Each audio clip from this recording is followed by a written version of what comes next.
Vamos entonces hoy a seguir con nuestro tema que se titula Ni de política ni de religión. Decíamos que es un tema controversial, pero que está saliendo allá a la calle y si no, metiéndose en la iglesia también, el tema de la política. Ahora nosotros, como cristianos, generalmente no decimos que es política ni nada de eso, sino que hablamos de los temas valóricos, etcétera, pero se mezcla mucho. Y yo creo que el Señor me ha dirigido, me ha puesto esa intranquilidad para que en estos meses de octubre y de noviembre nosotros como iglesia podamos recibir una palabra de Dios en este tiempo tan convulsionado que tiene que ver con la política y con el reino de Dios. La semana pasada comenzamos diciendo que el fin no justifica los medios, y esa es una gran razón por la cual nosotros como cristianos somos recelosos de los medios que usa el mundo para lograr un fin. Los medios que Dios nos exige, nos propone, los medios de su reino, no son los medios de este mundo. Por eso que Jesús, él no justifica usar ciertos medios, ¿okay?, para lograr fines. Nuestros fines son extender el reino de Dios, y la iglesia no debe entrar en este asunto político para poder lograr los fines del reino de Dios. El reino de Dios tiene otros medios que son la humildad, el servicio, el amor, la entrega que debemos nosotros ofrecer al mundo, ofrecernos en un amor sacrificial. Entonces, la semana pasada yo terminé diciendo que voy a hablar ahora de un tema que tenemos que estar muy conscientes y rechazarlo en medio nuestro como cristianos comprometidos con el Señor. El tema de hoy es este: los políticos meten miedo. Pero como dijo el loquito ese que me contó Cardenio, a ese no le tengo miedo, ¿verdad? y es lo que vamos a hablar hoy, esta mañana. Está de más decir que la mayoría de la propaganda que usan los políticos, ya sea para una política en particular o acerca de la elección de un político para un cargo, generalmente esa propaganda se basa en el miedo, se basa en decir qué pasaría si el otro candidato sale elegido, y te pintan lo peor que podría venir, las peores situaciones al país si tú eliges a ese otro candidato, no al mío, o el candidato obviamente en los debates. Mañana creo que hay debate, ¿verdad? Va a decir, si no me eligen a mí, este país se va a la ruina. Este país no va a subsistir porque el otro candidato va a hacer muchas cosas malas. Ellos basan sus campañas en asustar a la gente. Son anuncios basados en el miedo sobre lo que podría suceder si uno no vota en una dirección o en otra, porque esto es un camino de dos vías. Me van a perdonar, pero muchos de los ejemplos que tengo que dar yo, que con mi esposa vivimos muchos años en Estados Unidos y allá tuvimos que enfrentar también estas situaciones que ahora las estamos enfrentando aquí. En Estados Unidos hubo una organización cristiana, de iglesia cristiana, que en el año 2008, antes de que Barack Obama fuera elegido presidente de los Estados Unidos, esa organización cristiana escribió una carta. Y en esa carta ellos pretendían mirar a 4 años después, o sea, el 2012, si Barack Obama es elegido, en 4 años más esto va a pasar. Obviamente que era de miedo esa carta. Esto va a pasar. Contenía 34 predicciones de lo que sucedería si Obama fuera elegido presidente. Y cuando uno lee esa carta se puede concluir que cada una de esas predicciones tenía su raíz en el miedo. Nada positivo había en la carta. Nunca pusieron, mira, si vamos a poner 34 cosas negativas, pero van a haber algunas cosas positivas. Nada era positivo. Todas eran predicciones basadas en el miedo. Y como le llamó mucho la atención a mi querido Alonso, eran profetas del desastre. Y da miedo, era el desastre, da miedo. Si usted desea perpetuar un programa político, solamente tiene que asustar a la gente. Que de esas 34 predicciones, no, solo una se cumplió parcialmente y las otras 33 nunca ocurrieron. La carta no tenía nada que ver, incluso aunque la hicieron iglesia, no tenía nada que ver con el evangelio. Todo tenía que ver con asuntos más políticos que evangélicos. No tenía nada que ver con cómo vivir el reino de Dios aquí en la tierra. No tenía nada que ver con la búsqueda de la verdad. La carta lo único que quería perpetuar era un sistema político, una posición política. Esa es la manera que lo hacen los políticos, ¿ok? Si alguna vez usted ha visto los debates presidenciales, y yo le confieso, a mí me gusta ver los debates, presidenciales. Y si usted los ha visto, si usted ha visto la propaganda, si usted lee las publicaciones políticas, si usted escucha la radio, si ve los noticieros, usted se va a dar cuenta de esta carga excesiva de miedo que le meten a la gente. Tratan de asustar a la gente para captar los votos a su sector. Esto podría suceder si esa persona es elegida. Esto es lo que podría suceder si un plebiscito se aprueba o desaprueba.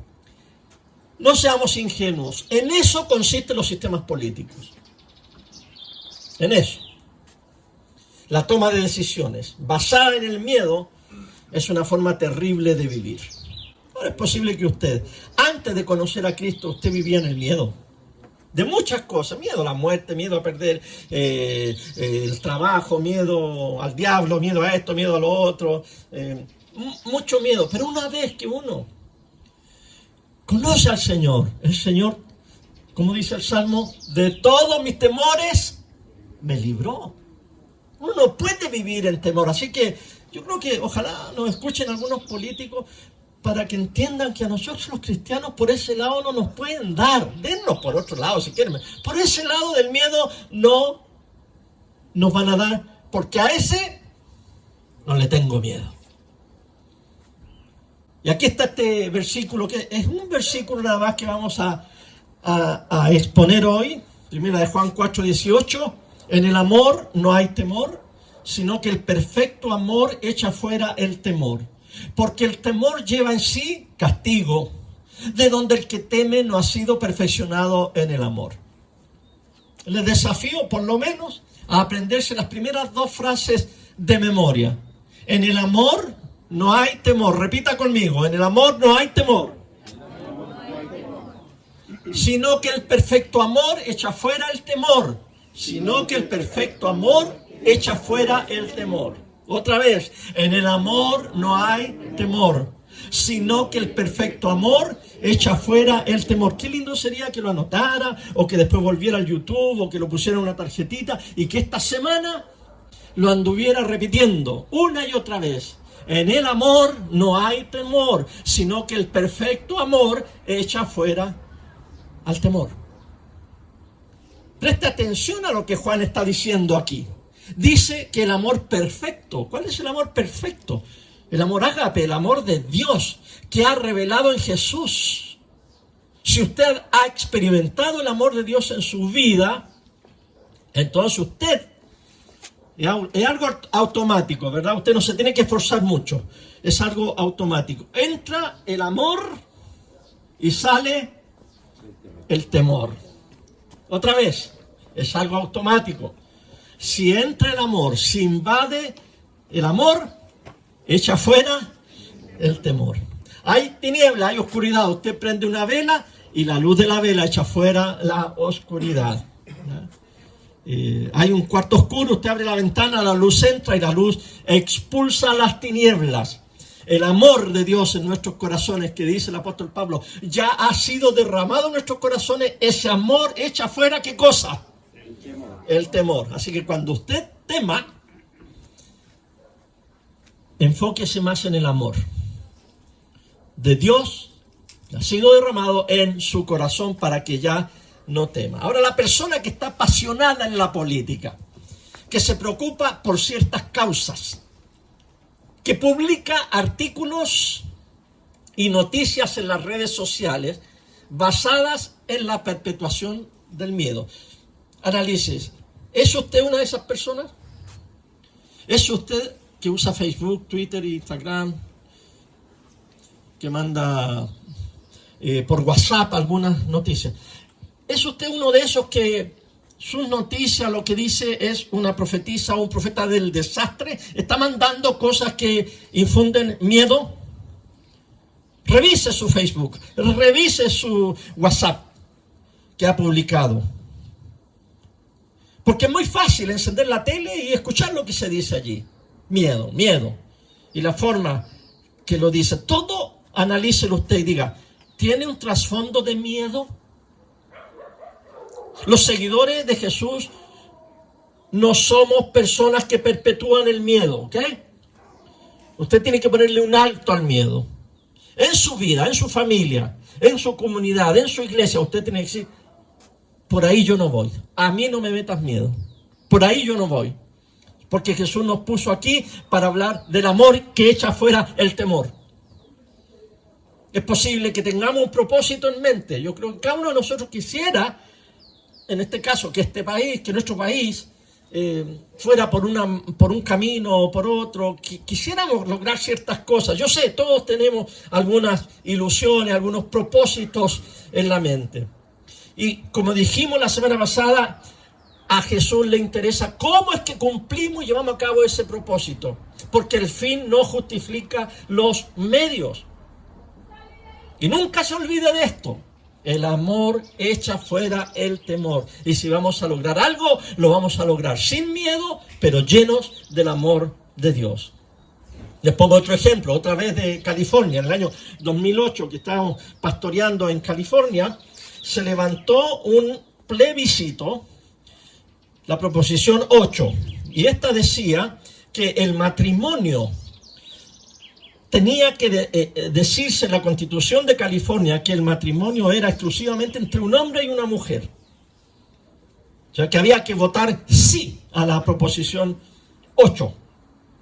Era un tema tan importante que causó mucha división, tanto mucha división, especialmente en los políticos. Y incluso si usted no vivía en California en ese tiempo, yo creo que usted escuchó de estas elecciones. Muchos pastores trataron de convencernos a nosotros que nos involucráramos y que involucráramos en nuestras iglesias en favor de la proposición 8.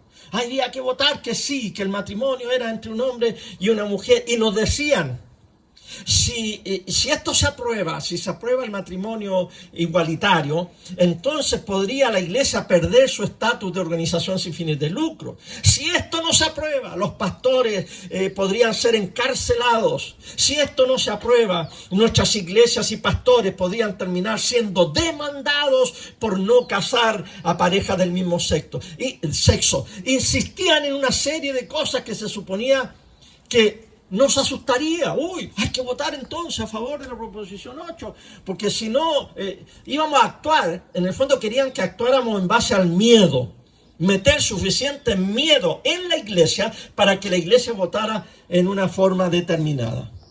Y nosotros, como iglesia, no dijimos ni una sola palabra sobre la proposición 8. Y no porque nosotros tuviéramos miedo de meternos en política o porque nos iban a encarcelar, nos iban a espiar. Si esto no se aprueba, nuestras iglesias y pastores, pensaban ellos, iban a ser demandados. No dijimos nada. Nos negamos a caer en este jueguito del miedo y de los argumentos. Porque cuando uno empieza a argumentar, queridos hermanos, de cualquier tema político, uno se tira por un resbalín. Y sigue, y va. Y eso no tiene una caída buena. Nos negamos a discutir, nos negamos a meternos en este asunto del miedo. ¿Por qué? Porque el perfecto amor echa fuera el temor. Ahora, ¿por qué los cristianos, me pregunto yo, hacemos tantas decisiones tratando de protegernos a nosotros mismos? En el Nuevo Testamento se esperaba que los cristianos sufrieran. La expectativa de los cristianos era que la iglesia iba a ser perseguida. Era lo más natural. La expectativa es que los cristianos van a sufrir y que la iglesia será perseguida. Ahora, no es que andamos nosotros buscando el sufrimiento. Y tampoco hacemos cosas intencionalmente para que nos persigan. Pero me pregunto, ¿por qué gastamos tanto tiempo y energía junto con recursos y finanzas utilizando la política para lograr evitar sufrir? La expectativa en el Nuevo Testamento no es que evitamos el sufrimiento, sino que aprendamos a sufrir bien. Si vamos a sufrir, suframos bien. No sé. Muchos han luchado, por ejemplo, para que las iglesias no paguen impuestos o contribuciones.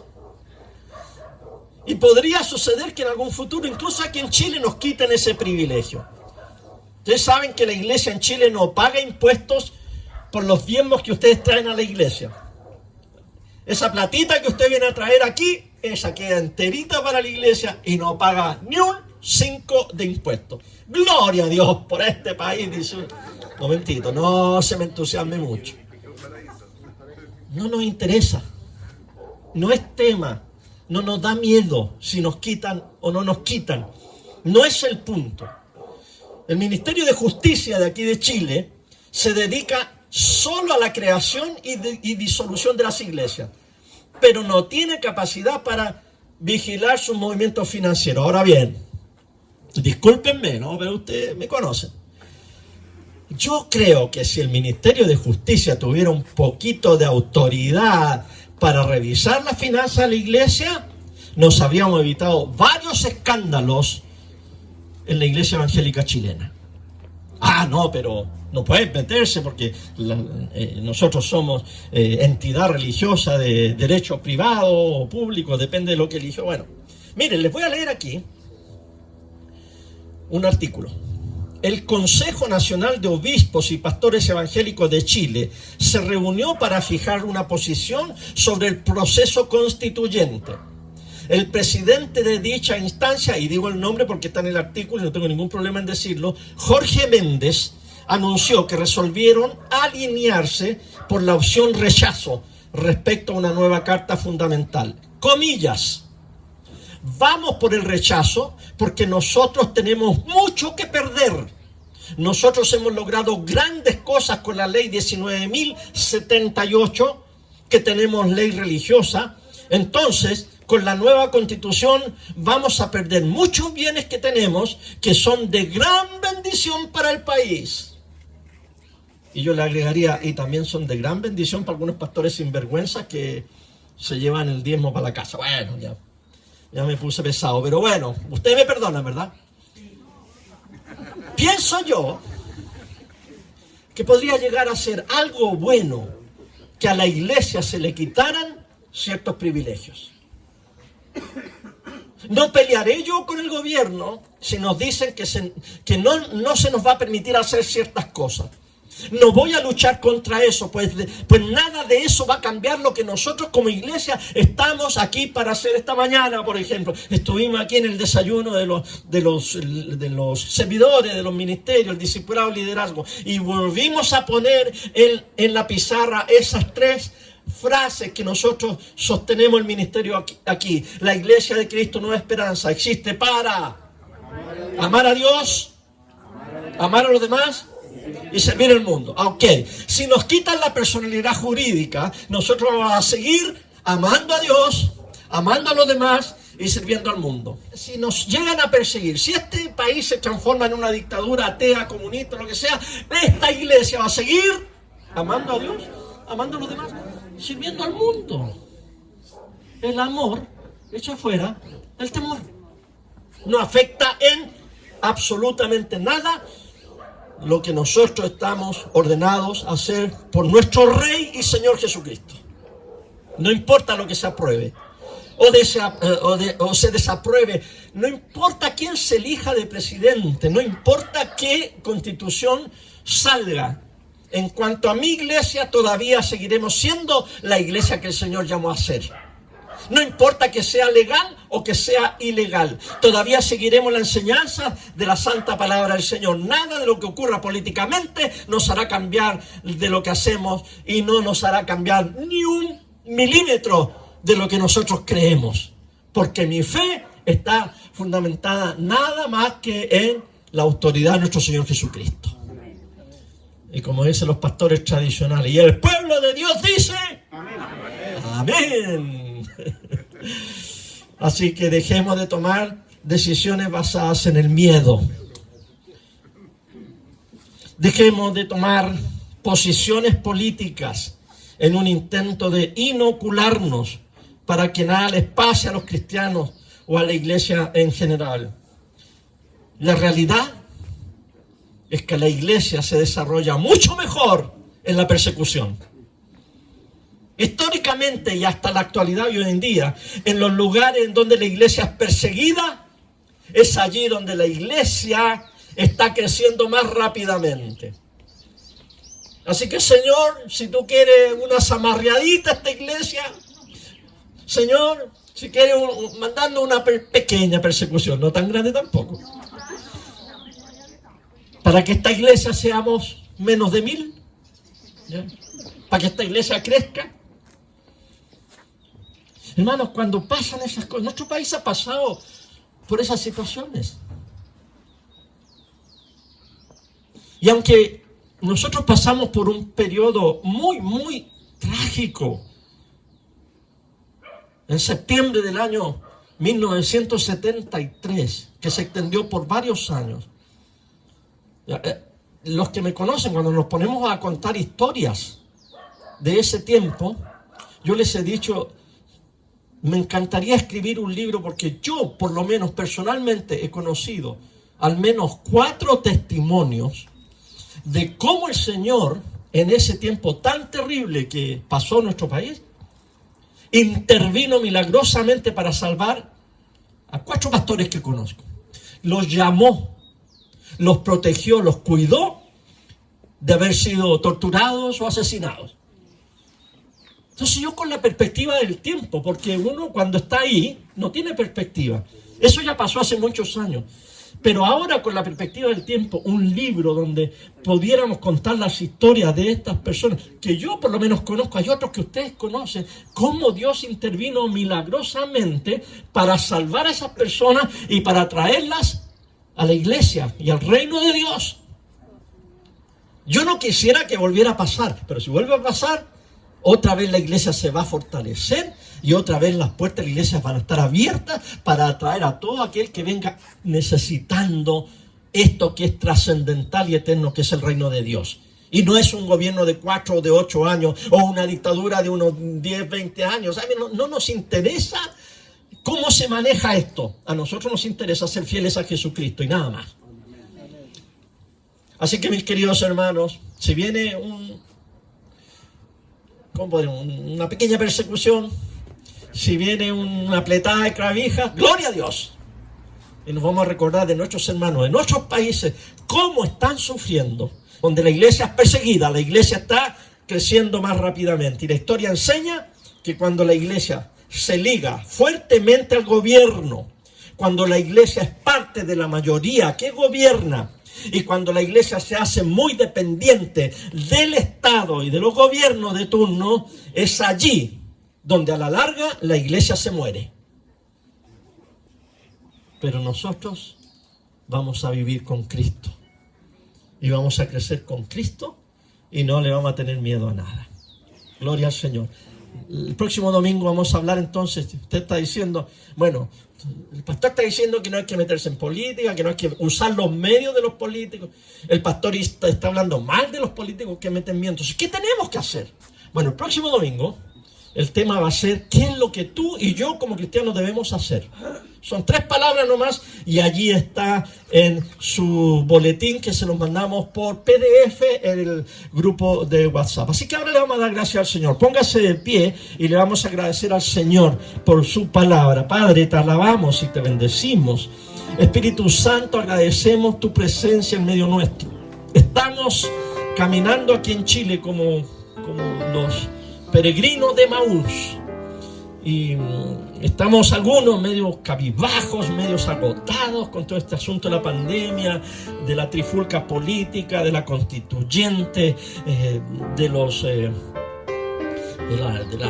malos testimonios de los políticos. Nos intranquilizamos mucho con qué va a pasar con la economía, que el cuarto retiro, que la inflación, que etcétera. Señor, ese es el camino que estamos llevando.